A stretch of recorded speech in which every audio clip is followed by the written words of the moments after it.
Seu instrumento.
Amém? Boa tarde a todos. Boa tarde. Que alegria nós estarmos aqui. Quero mais uma vez dar as boas-vindas a cada um aqui. Amém?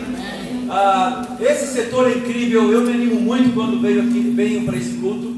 Está dando uma microfonia. Tem que desligar alguma coisa aqui. Deixa eu ver aqui. Pronto. Acabou. Mas amém. Eu fico muito animado porque esse setor aqui é um centro de treinamento, amém? Na verdade, toda a igreja é um centro de treinamento. Amém. É Deus treinando o coração de cada um de nós para ficarmos mais próximos dele, amém? E eu trago aqui duas grandes boas notícias. A primeira boa notícia se chama Gabriel Especiamilha, amém? Ele já chegou lá na Colômbia. Provavelmente já está comendo comida colombiana, amém? Lá a comida típica é a arepa, né? Que são umas tortinhas assim, pequenininhas. E está super feliz, já tem fotos dele, acho que no Facebook também, nos grupos que temos da igreja, né? Então está super feliz, entregando todo o coração, amém? Amém? E a outra grande boa notícia é que nós temos mais um irmão na fé integrado no nosso grupo aqui na região oeste. Que hoje de manhã o Henrique da USP Leste foi integrado ao nosso grupo.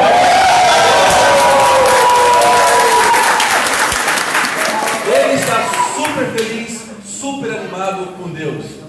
A outra notícia, não sei se você percebeu, mas a minha outra metade não está aqui, né?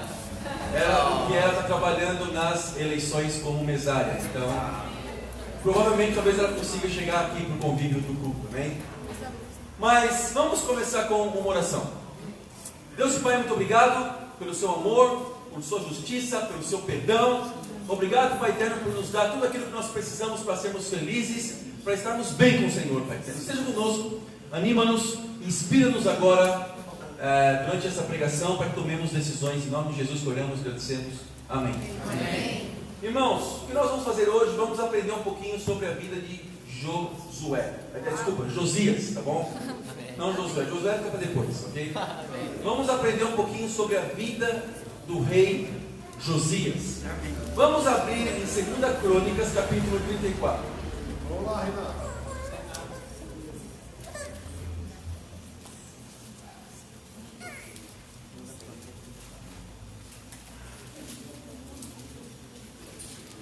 Vamos ler algumas escrituras. Primeiro eu vou passar um pouquinho de conteúdo histórico, tá bom? E depois nós vamos entrar mais em decisões espirituais que nós precisamos tomar. Amém. Então, 2 Crônicas 34, versículo 1, diz o seguinte: Josias tinha 8 anos de idade quando começou a reinar, e reinou 31 anos em Jerusalém. Ele fez o que o Senhor aprova, e andou nos caminhos de Davi, seu predecessor, sem desviar-se nem para a direita e nem para a esquerda. Então Josias, ele foi um dos reis mais novos de todo o Antigo Testamento, de toda a história de Judá e de Israel. Josias só não foi mais novo que Joás, que começou a reinar com 7 anos de idade.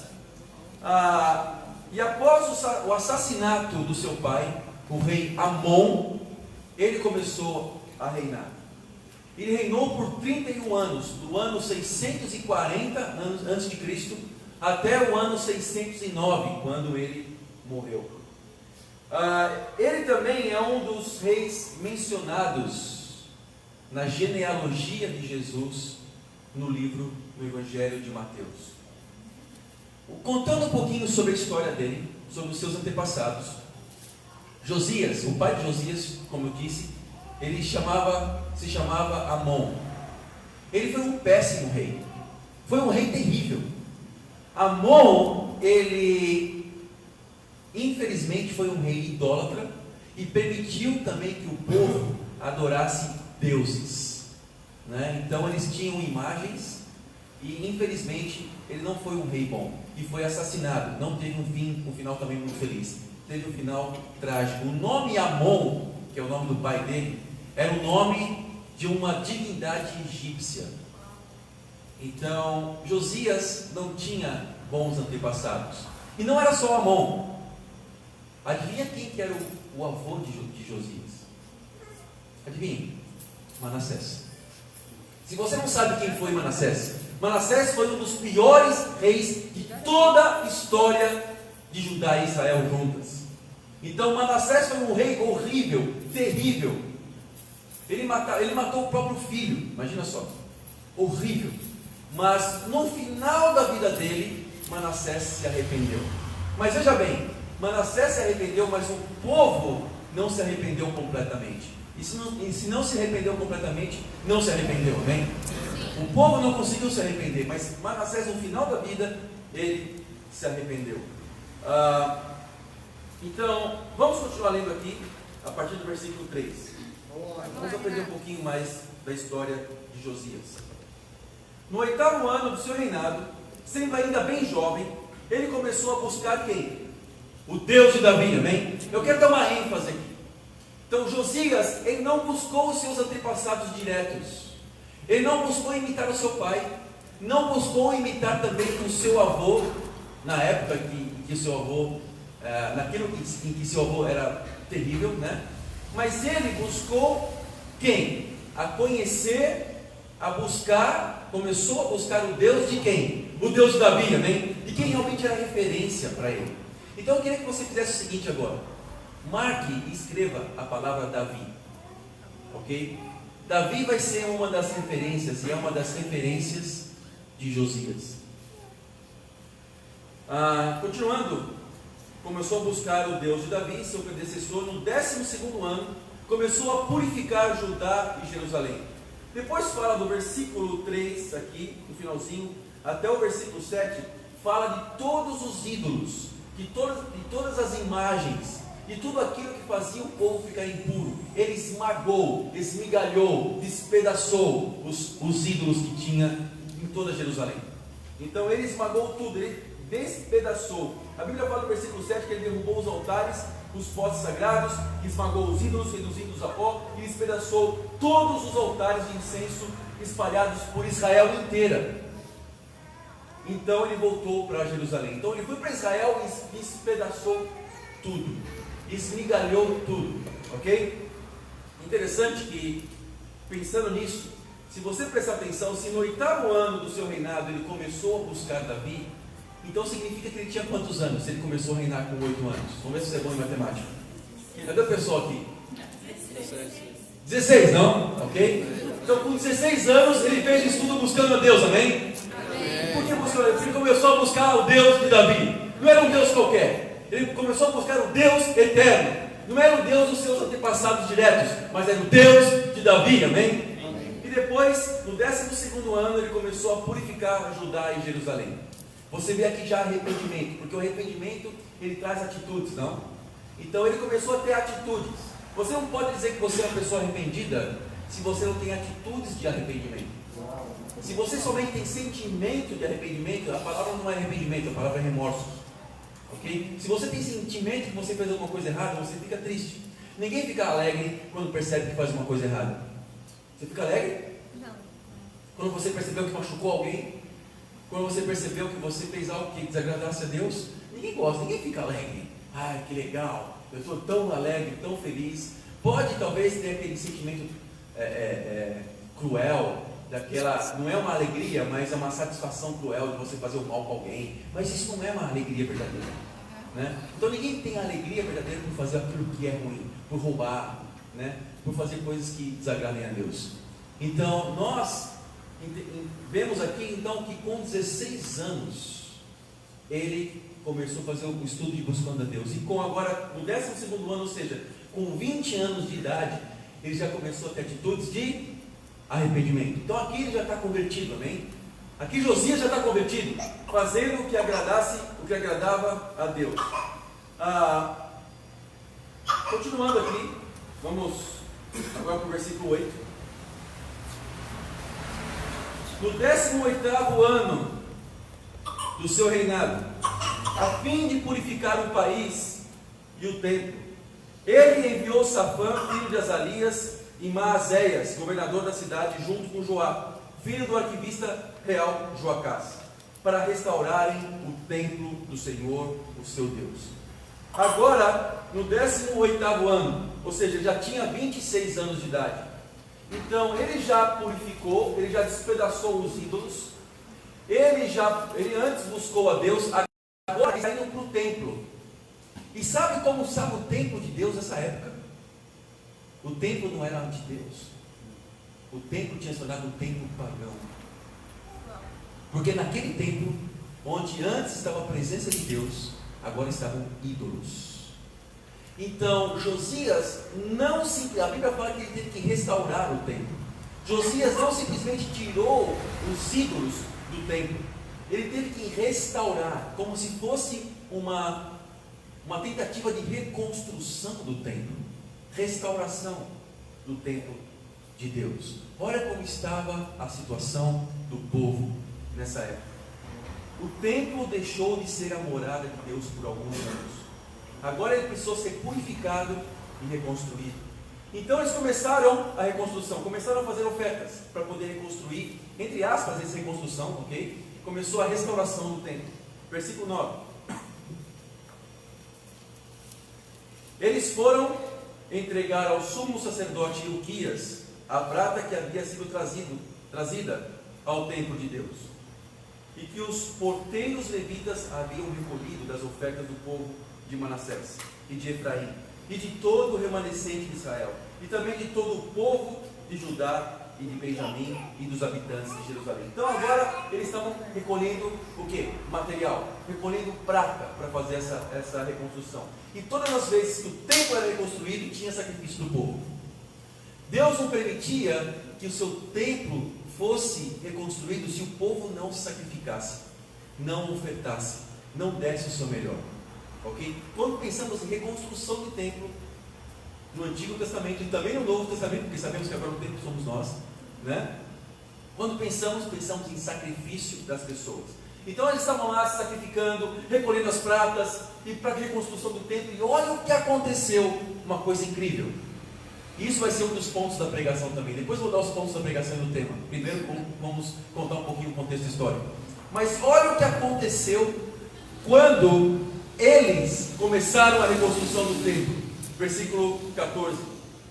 Enquanto recolhiam a prata que tinha sido trazida para o templo do Senhor, o sacerdote Ilquias encontrou o livro da lei do Senhor. Era a Bíblia da época, que havia sido dada por meio de Moisés. Ilquias disse ao secretário Safã: encontrei o livro da lei no templo do Senhor, e o entregou a Safã. encontraram o livro da lei, encontraram a Bíblia. Deus, na sua imensa soberania, porque Deus é soberano, Ele permitiu que agora, nesse exato momento, no período de reconstrução do templo, no período de destruição dos ídolos, eles pudessem encontrar o quê? A Bíblia. Vamos dar só um parênteses, tá bom? Vamos dar uma palhinha espiritual aqui. Olha que espiritual. Deus não permitiu que a Bíblia fosse encontrada enquanto o coração do povo de Deus não estivesse sem ídolos. Ou seja, se nós estamos cheios de ídolos pessoais, quais seriam os nossos ídolos hoje? Qual seria a nossa idolatria hoje? Seriam as coisas que nós colocamos acima de Deus, as coisas que impedem a gente de evangelizar, as coisas que impedem a gente de ler a Bíblia, as coisas que impedem a gente de amar as pessoas, as coisas que impedem a gente de orar, essas coisas que ocupam o lugar de alguma postura espiritual que nós precisamos ter. Essas coisas são ídolos. Então, se seu trabalho te esgota bastante a ponto de você não servir a Deus por causa disso, talvez seu trabalho possa ser um ídolo para você. Talvez seus estudos, talvez seus afazeres, os seus sonhos, as suas vontades, se elas atrapalham o sonho de Jesus, que é evangelizar o mundo nessa geração, talvez essas coisas sejam ídolos para você. E você não vai conseguir encontrar o livro da lei. Você não vai conseguir ler a Bíblia e tirar coisas espirituais. Tem pessoas que vêm a mim e reclamam um pouquinho, sabe? Meus tempos com Deus estão um pouco borocochô, sabe? Estão um pouco xoxos. Eu não consigo tirar coisas espirituais da Bíblia, mas talvez seja porque há ídolos, há algumas coisas na sua vida que você ame mais do que a Deus. Mas a minha expectativa nessa pregação é que possamos identificar esses ídolos e possamos tomar decisões, amém? Amém. Possamos ter forças para fazer isso. Amém. Então eles encontraram o livro da lei. Então eles não só encontraram, eles tomaram uma decisão. Eles leram o livro da lei. Uau! Aí sim começou a acontecer algo revolucionário. Versículo 19. Assim que o rei ouviu as palavras da lei, rasgou suas vestes e deu essas ordens a Ilquias, a Aicam, filho de Safã, a Abdon, filho de Mica, ao secretário Safã e ao auxiliar real Asaías: vão consultar o Senhor por mim e pelo remanescente de Israel e de Judá acerca do que está escrito nesse livro que foi encontrado. A ira do Senhor contra nós deve ser grande, pois os nossos antepassados não obedeceram a palavra do Senhor e não agiram de acordo com tudo que está escrito nesse livro. Olha só o que o rei falou. Olha só o que Josias pensou. Ele rasgou suas vestes. E não foi aquele rasgar de vestes como os sacerdotes fizeram quando Jesus estava sendo julgado, né? Então aquele rasgar simbólico de vestes. Rasguei as vestes. Não. As coisas já tinha virado rotina, prática, não tinha mais o significado espiritual, mas ele rasgou de indignação. Eu fico imaginando aqui Josias rasgando suas vestes, sabe, lendo o livro e falou: uau, como nós não temos obedecido o livro da lei, como nós estamos longe e afastados de Deus. Mas ele não se desanimou. Ele poderia ter visto as coisas que precisavam mudar e poderia ter visto o quanto o povo, ainda que não tivesse mais ídolos, ainda que os ídolos fossem quebrados, mas o quanto o povo ainda no coração deles estava incrustada essa idolatria. Ainda que tenha visto isso, qual foi a atitude de Josias? Ele primeiro se humilha diante de Deus e reconhece a grandiosidade de Deus. Ele se humilhou diante de Deus. E sabe o que ele toma a decisão? Ele leu o livro e falou assim: será que é isso mesmo? Eu vou fazer o seguinte, porque na época do Antigo Testamento não somente as leis eram a vontade de Deus, mas também os profetas falavam da parte de Deus. E tinha uma profetisa que vivia ali, chamada Hulda. Então essa profetisa provavelmente algumas vezes era consultada, mas agora Josias iria consultar essa profetisa para saber se aquele livro realmente estava falando aquilo, se realmente vinha da parte de Deus. Versículo 23. Hulda lhes disse: assim diz o Senhor, o Deus de Israel, digam ao homem que os enviou a mim, assim diz o Senhor, eu vou trazer uma desgraça sobre esse lugar e sobre os seus habitantes, todas as maldições escritas no livro que foi lido na presença do rei de Judá. porque me abandonaram e queimaram incenso a outros deuses, provocando a minha ira por meio de todos os ídolos que as mãos deles têm feito. Minha ira arderá contra esse lugar e não será apagada. Olha só o que a profetisa diz: que haveria uma destruição do povo, porque o povo tinha se afastado de Deus. Uau. Ela não amenizou as consequências. Sabe, ela não foi uma profetisa que falava que tudo bem, estava tudo bem, quando na verdade tudo estava indo mal. Ela encarou a realidade. E foi esse o recado que ela deu para o rei. Uau! Então, ela disse que uma desgraça aconteceria com o povo por causa das práticas da idolatria, ainda que Josias tivesse destruído os objetos de adoração. Por quê? Porque ainda que você possa destruir a adoração que nos cerca, os objetos de idolatria, se seu coração não muda, se seu coração não transforma, não adianta muito. Porque você vai encontrar outros objetos de idolatria com o passar do tempo. Versículo 25. Digam ao rei de Judá que os enviou para consultar o Senhor. Assim diz o Senhor, o Deus de Israel, acerca das palavras que você ouviu. Já que o seu coração se abriu e você se humilhou diante de Deus. Olha que interessante, agora a profetisa está falando de quem? Está falando de quem? De Josias, amém? Está falando de Josias agora. Então está falando, não, Josias, o seu coração se humilhou. Já que o seu coração se humilhou, olha só, diante de Deus, quando ouviu o que ele falou contra esse lugar e contra os seus habitantes, e você se humilhou diante de mim, rasgou as suas vestes e chorou na minha presença, eu o ouvi, declara o Senhor.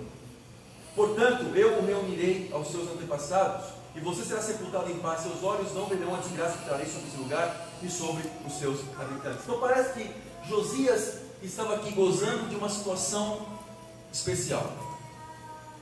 Ele não seria recaída sobre ele a desgraça que recairia sobre o povo. Por quê? Porque ele se humilhou diante de Deus. Olha que interessante. Porque ele tinha humildade diante de Deus quando ele lia a Bíblia. Uau. Muito bom, A Renato. humildade é um dos sinais que agradam a Deus quando você toma a decisão de deixar as idolatrias. Quando você toma a decisão de deixar os seus pecados. Todo pecado é uma idolatria. É aquilo que você coloca acima de Deus. Então parece que Josias tinha um coração diferente. E esse é o tema da aula de hoje, amém? Da pregação de hoje. Amém. Seja íntimo de Deus. O primeiro ponto sobre a intimidade com Deus. Se você é íntimo de Deus, o seu passado não importa. Vamos pensar um pouquinho aqui. Nós somos tentados a dar desculpas do porquê nós não mudamos. A forma que eu fui criado, a família que eu fui criado, sabe, a cultura, a religião, e um monte de coisa, e falar do que você já passou, das coisas ruins que você já viveu, e você começa a usar isso como sendo algo que pode te dar uma desculpa de justificar o porquê que você não está agradando a Deus hoje. Josias tinha todo o motivo, mais do que muitos de nós aqui, para não seguir a Deus. Seu pai morreu idólatra. Seu avô era Manassés, não era qualquer um. Sim. Imagina se seu avô fosse Manassés, Meu Deus. ou alguém tão mau quanto Manassés, que você chegasse no culto hoje e falasse: meu avô era Manassés. Ia ser estranho, não? O avô dele era Manassés. O que mais? Ele não tinha discipulado. Estava sozinho, meu amigo. Não tinha discipulado. Está igual o Ian. O discipulador dele foi para a Colômbia. De novo. De novo. O segundo discipulador foi o primeiro, foi o Túlio. É legal, agora vai ser o Gabriel. O Gabriel também vai para a Colômbia. Eduardo até passou. Agora acho que eu vou discipular o Ian. Mas não sei se vou para a Colômbia também. Outra coisa. Sabe que povo ele reinou? Um povo acostumado à idolatria. Então, seria como se você fosse escolhido para ser um líder religioso de uma igreja idólatra. E você visse aquilo, o povo tivesse acostumado com aquela idolatria, e você começasse a tomar decisões de destruir os ídolos dessa igreja. Imagina como as pessoas ficariam. Imagina você sendo um papa, ou sendo um líder religioso qualquer, um patriarca ou alguém de uma igreja que praticasse idolatria, e você tomasse decisão: tire todos os ídolos das igrejas, tire todas as imagens, todas as pinturas, quebre tudo, queime tudo. Imagina como você seria aceito, como seria a sua condição nessa igreja, não? Então ele também reinou, e estava reinando na pior situação possível que alguém poderia reinar, ou que alguém poderia conduzir um povo espiritualmente. Mas não apresentou isso como desculpa, amém? E outra coisa, uma coisinha a mais sobre Manassés, aquilo que eu falei antes. No capítulo 33 de 2 Crônicas, Vamos lá, Renato. fala um pouco das atitudes que Manassés teve depois dele ter se arrependido. Ele fala que ele tirou do templo do Senhor os deuses estrangeiros. Ele fala que ele restaurou o altar do Senhor. Mas o versículo 17, olha o que aconteceu, olha o que estava acontecendo. O povo, contudo, continuou a sacrificar nos altares idólatras, mas somente ao Senhor, o seu Deus. Ainda que o povo estivesse sacrificando a Deus, o povo não foi radical. Ele sacrificava a Deus onde? Em que tipo de altar? Em altares idólatras. Por isso que depois o sucessor de Manassés, o seu filho Amon, não foi radical. Então, se nós somos meio radicais, tomamos umas decisõezinhas, sabe, que não entregamos todo o nosso coração, pode vir pior depois. Nossa. O que aconteceu com Amon? Ele foi assassinado, o filho de Manassés. E se você reparar, no seu reinado foi terrível. Então não foi radical. Outra coisa que tinha a desfavor de Josias, ele era muito jovem e tinha que buscar a Deus por iniciativa própria. Aquilo que eu falei que não tinha discipulado, ninguém estudou a Bíblia com ele, mas uma coisa ele tinha, ele sabia que tinha uma boa referência. Por quê? Agora chega aqui aquele ponto que eu falei no começo, no versículo 2 do capítulo 34. Ele buscou o Deus de quem? Ele buscou o Deus de Davi. Está aí a palavra que você escreveu, Davi. Ele tem uma referência. A referência dele não foi Manassés, a referência dele não foi Amon, a referência dele foi uma pessoa que também influenciou outras pessoas. Se Davi não influenciasse, se Davi somente se arrependesse para si mesmo, somente servisse a Deus para si mesmo, que eu acho que é impossível, ele não influenciasse pessoas, talvez Josias agora não tivesse uma referência. Então por que Josias tinha uma referência? Porque Davi influenciou pessoas a servirem a Deus. Amém? Então, o que Josias tinha de diferente? Em situações tão adversas, ele tinha um coração íntimo com Deus. Perguntas: como está o seu coração com Deus hoje? Quais são as nossas desculpas para não nos arrependermos da impureza, da idolatria? Porque a impureza é também idolatria. Sabe, qual a nossa desculpa para que nós nos sirvamos a Deus com todo o nosso coração e deixemos os nossos pecados? Muito bom, irmão. Josias mostrou que não importa o passado para quem realmente quer seguir a Deus de todo o coração. Não existem desculpas, amém? Amém. Amém. Não importa o passado, você pode ter tido o passado o pior possível, mas não importa o passado. Josias mostra com a sua vida que não importa o passado. Amém? Em Marcos 7, versículo 21, Vamos lá, Renato. Vamos ver, Renato. Jesus fala: o que realmente deixa um homem impuro não são seus pais, não são pessoas. O que deixa realmente os homens impuros com maus pensamentos e desejos para o pecado não é influência de pessoas, ainda que a influência possa levar você a pensar como uma pessoa que faz aquilo que é errado. Por isso a Bíblia fala para nós termos boas influências, boas amizades, amém? Mas o que realmente leva a pessoa para pecar mesmo, você não pode, quando você for julgado por Deus, você não pode dizer assim, olha, eu pequei, sabe por quê? Eu pequei por causa do Márcio. Sabe, tem que discipular o Márcio, não dá do diálogo, entendeu? Tem como, agora o Ian. Não dá, a culpa é deles, sabe? Eles foram más influências para mim. Não, vocês não são más influências, tá bom? Mas você não pode transferir para sua esposa o porquê você é assim. Ah, se eu tivesse uma outra mulher, se eu tivesse um outro marido, seria diferente. Não, você não pode transferir a responsabilidade. Ainda que as influências ajudem você a pecar, mas a responsabilidade principal não é das pessoas. Olha o que Jesus fala aqui no versículo 21. Pois no interior do coração dos homens vêm os maus pensamentos, as imoralidades sexuais, os roubos, os homicídios, os adultérios. Da onde que vem? Do interior do coração, não do exterior. Não das pessoas que estão ao seu redor. Se alguém faz você passar raiva, você não pode colocar a culpa nele da sua raiva. Se alguém faz você ser impuro, você não pode colocar nas mulheres que andam seminuas lá fora, ou porque você é impuro, vem do seu coração. A imoralidade sexual vem do seu coração. Assuma a responsabilidade, porque se você não assume a responsabilidade, você pode destruir os falsos ídolos, destruir as pessoas que fazem você passar raiva, destruir as pessoas que fazem você ser impuro. Você vai continuar sendo impuro, como o povo estava sendo. Então Josias preferiu o caminho da humildade diante de Deus, de reconhecer o seu coração. Amém?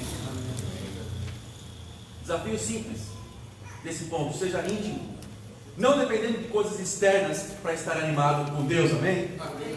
Algumas pessoas estão tristes por situações que acontecem. Não seja assim. Esteja feliz, esteja alegre com Deus. Uma coisa que aconteceu comigo, para ilustrar esse ponto, quando eu me casei com Maria José, no ano de 2000, eu casei no civil no dia 31 de agosto de 2000 e casei na igreja no dia 3 de setembro. No dia 2 de setembro, um dia antes do meu casamento, os parentes de Maria José, todos eles, estavam vindo do interior de Minas, que dava mais ou menos uns 200 e poucos quilômetros, para Belo Horizonte, onde nós estávamos. E eles tinham que passar por uma estrada perigosa, que é a estrada de Ouro Preto. E é uma estrada com serra, que tem muitas curvas. Toda vez que eu passo lá, eu fico tonto, né? Dirigindo, porque são muitas curvas e é muito perigoso. Então, um dia antes, quando os parentes da Maria José estavam vindo para o nosso casamento, a mãe da Maria José, os irmãos, de carro, o carro capotou. Capotou. Ele girou e capotou. Deu perda total no carro. E nós não tínhamos respostas de como estava a mãe da Maria José e os irmãos dela. E Maria José me ligou desesperada: Renato, minha mãe capotou o carro na estrada de Ouro Preto.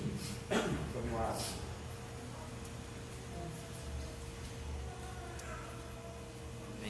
Como agir numa situação dessa? O que falar para minha futura esposa? O que pensar? Será que vai ter casamento ou não vai ter casamento? Vai ser casamento ou vai ser um enterro? Muitas coisas começaram a vir na minha cabeça. Sabe, tristeza começou a querer tomar conta de mim. Desespero. Eu lembro que o irmão emprestou um carro para mim, para eu ir até a Maria José. Eu sei que quando dei ré no carro, o retrovisor quebrou numa coluna e eu estava nervoso. Eu cheguei lá, estava chorando muito. Qual foi a atitude? Como que eu deveria agir nesse momento? Como você agiria? Nós ajoelhamos e oramos. Amém.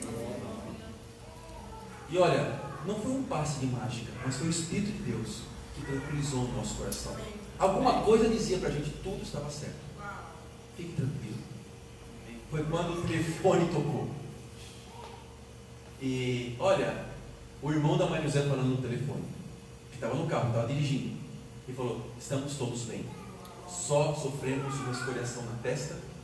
Então eles foram com o esparadrapo na testa assim, a mãe dela, tudo, mas tudo estava bem. O carro, perda total do carro. Deus protegeu. Então, diante de uma situação ruim, você tem duas opções: ficar triste, ficar desesperado, ou depender de Deus. Então, eu quero animar vocês com isso, sabe? Porque situações acontecem na nossa vida, mas precisamos depender de Deus, pegar firme com Deus. Eu não sei o que está acontecendo com você agora, algumas inseguranças, mas fique firme com Deus. É só uma aprovação, não é uma desgraça, é uma aprovação porque você é o filho de Deus, se você é o discípulo. É só uma aprovação, vai passar, amém? Tempestades passam. E reconhecer, e olha, foi muito bom isso ter acontecido, porque a gente ganhou confiança e maturidade com Deus, amém? Foi muito bom isso ter acontecido. Então, Josias tinha intimidade com Deus, e nós precisamos ter intimidade com Deus também, amém? Segundo ponto, tenha intimidade com Deus e continue trabalhando. Uma coisa interessante aconteceu aqui. Você sabe quando eles encontraram o livro da lei? Deus permitiu que o que tinha de mais precioso, não existia prata nenhuma, ouro nenhum, esplendor nenhum do templo, se algo não acontecesse. Quando eles encontraram o livro da lei, sabe em que momento eles encontraram? Eles encontraram enquanto eles estavam com a mão na massa. Não encontraram simplesmente porque desejaram encontrar. Eles nem estavam lembrando desse livro. Josias precisou consultar uma profetisa para saber sobre esse livro. Mas algo extraordinário aconteceu. Deus se revelou de um jeito para eles que nunca, que há anos, melhor dizendo, não tinha se revelado. Encontrou enquanto eles estavam trabalhando duro para reconstruir o templo. Então esse ponto é: durante o trabalho, coisas incríveis acontecem. Não deixe de trabalhar. Deus abençoa enquanto estamos com a mão na massa. Todos querem ser abençoados, mas poucos querem se entregar, poucos querem trabalhar. Todos querem que coisas incríveis aconteçam na sua vida, mas poucas pessoas entregam todo o coração.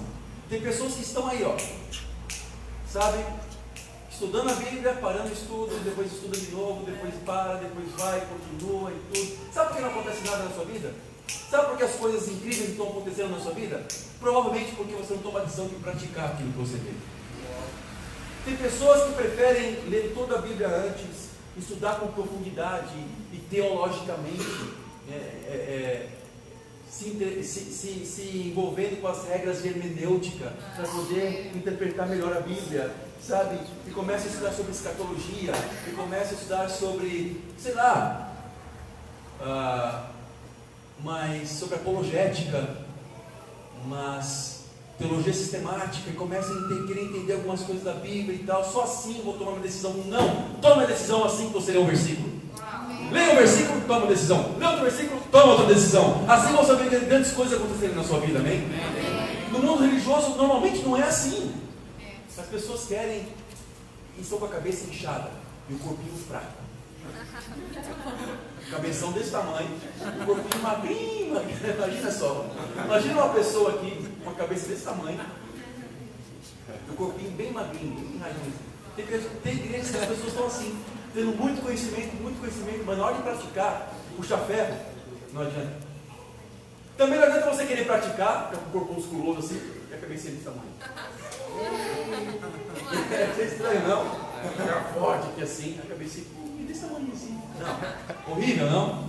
Temos que ler, adquirir conhecimento da palavra de Deus, nos humilharmos perante ela e tomarmos decisões e praticarmos, amém? Amém. Daí você vai ser proporcional na sua fé.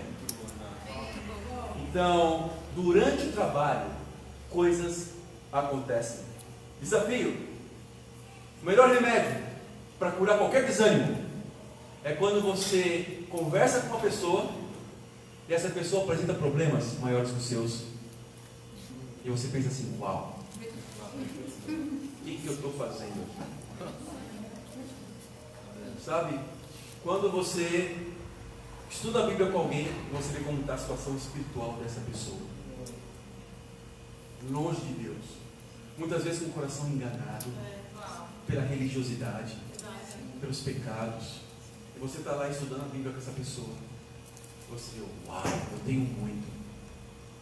Ou quando você tem um tempo de discipulado e você percebe que pessoas têm problemas piores que os seus, mas estão mais gratas e felizes que você. Uau, o que eu estou fazendo aqui? Por que eu estou pensando nessas coisas?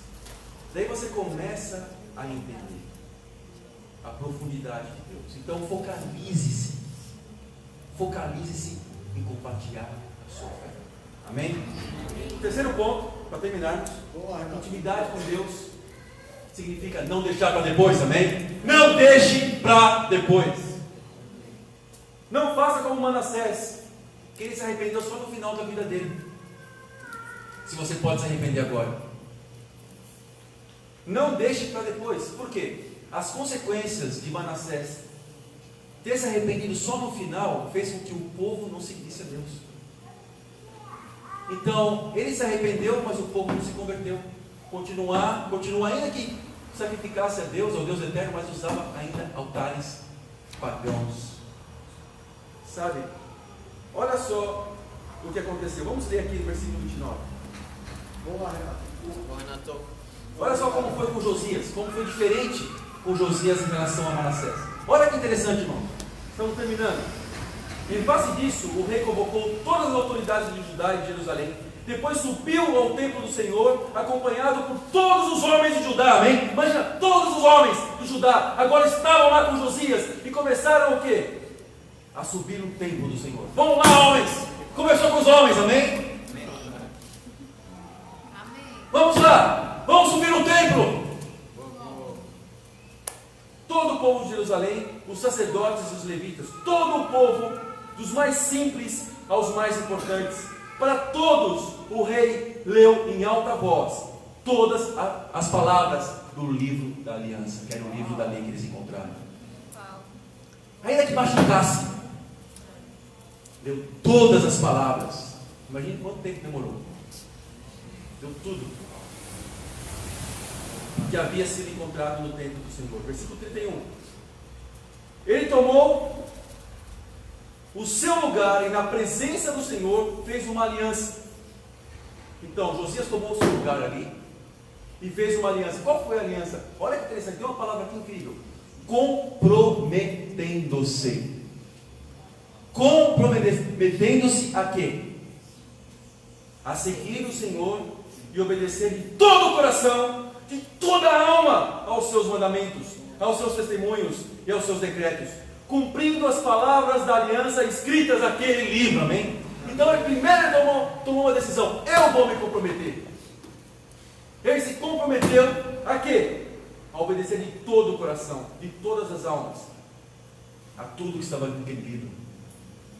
É possível obedecer a tudo que está na Bíblia? É possível? Talvez não. Porque sempre você vai encontrar alguma coisa que você precisa mudar. Tudo bem, tá bom. Amém. Continua com esse coração, amém? Mas o coração do Aleph nós precisamos ter, amém?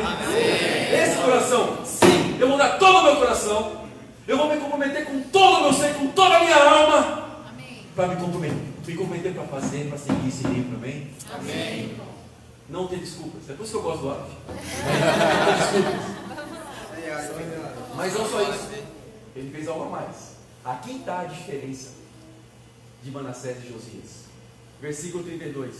Depois fez com que todos em Jerusalém e em Benjamim se comprometessem com a aliança, que é o livro da aliança. Os habitantes de Jerusalém passaram a cumprir a aliança de Deus, o Deus dos seus antepassados. Josias retirou todos os ídolos detestáveis e todo o território dos israelitas e obrigou todos os que estavam em Israel a servirem ao Senhor, o seu Deus. Espera aí, Renato, você está vendo uma palavra aqui estranha. Está na Bíblia isso mesmo? Ele obrigou.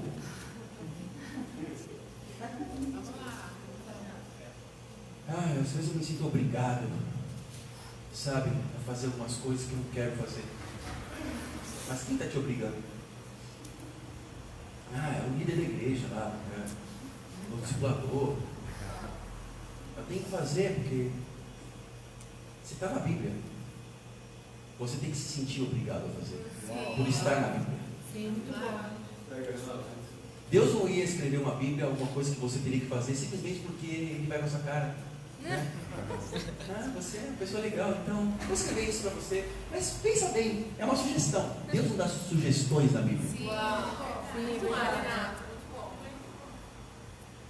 Deus, Ele escreve porque Ele tem expectativa. Uau. Então o que Josias fez? Obrigou todos os que estavam em Israel a servirem o Senhor, o seu Deus.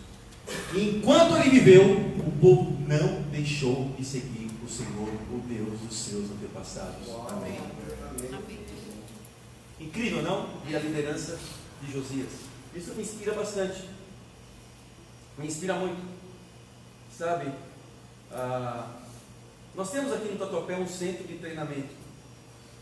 E muitas coisas me inspiram aqui. Eu gosto muito desse culto. É um culto super animado. É um culto que tem mais a ver com a minha cara, eu sou mais jovem, né?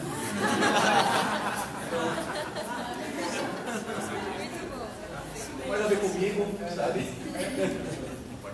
Comigo, com o Luiz também. Né? Agora o Márcio veio pra cá também. Então, não sei quanto a de Jaldo, mas... Também tem autoestima incrível. Muito bem aqui, ó. Muito bom, também gosto do coração do Djalma. Incrível. Ele vê o que ninguém vê. Você vê? Incrível, muito bom. Djalma dá muito fé. Então, mas qual é a expectativa? A expectativa é que possamos ser um centro de treinamento para levantar os líderes, mas todos nós podemos ser líderes aqui. Ao menos lidere você mesmo. Amém? Lidere você mesmo para Deus. Então eu fico feliz porque coisas já estão acontecendo. Túlio e Vaitza já estão lá na Colômbia. Amém? Amém. E vão fazer uma conferência incrível de mulheres lá. E a Luísa sábado vai para a Colômbia, amém? Vai lá para a conferência de mulheres, amém? Incrível. E quando eu fiquei sabendo que Túlio e Vaitza iam para o Peru, eu falei assim, que legal, ao menos nós temos 6 meses do Túlio aqui, tá? Para a gente, né, aproveitar isso um pouquinho aqui, Túlio e Vaitza. Mas depois veio a notícia, não, eles precisam não ir para o Peru. Eles vão para um lugar um pouquinho mais longe, para a Colômbia, para Bogotá. Tem que ser na semana que vem. Uau! Uau! E foram. Daí nós começamos a investir em casais, levantar a liderança, e encontramos Gabriel e Amanda dando todo o coração. Daí o que acontece? Algum tempinho depois, Raul me liga. Fala, Renato, Túlio e Vaísa estão precisando de ajuda lá na Colômbia. Fala, que legal! Quem do Chile vai para lá? Falou, não, quem do Tatuapé vai para lá? E a minha pergunta é essa também. Então veio o nome de Gabriel e Amanda, amém? Mais um casal que vai para a Colômbia. E agora estamos discipulando também o Ian.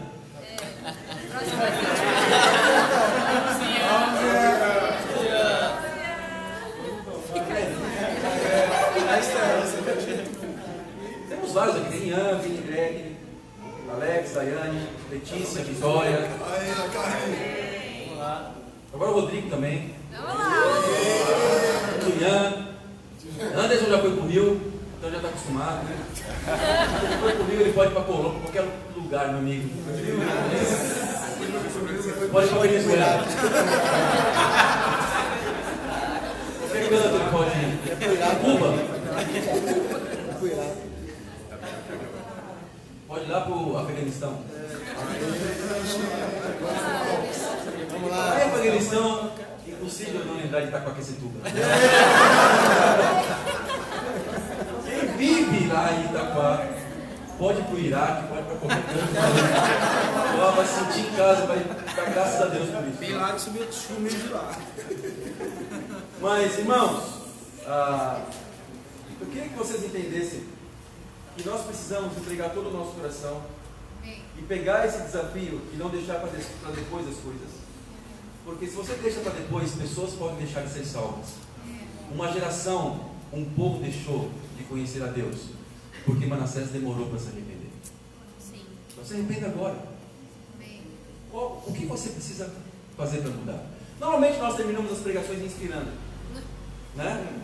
Com uma mensagem inspiradora. Isso, vamos lá, irmão, se levante, sabe? Nada do que vocês fazem é inútil, sem dúvida, é incrível. Eu quero terminar essa pregação com a melhor inspiração de todas. Arrependa-se. Amém. Arrependa-se. Isso vai deixar você leve, feliz e grato com Deus, e a Ele seja dado as glórias. Amém.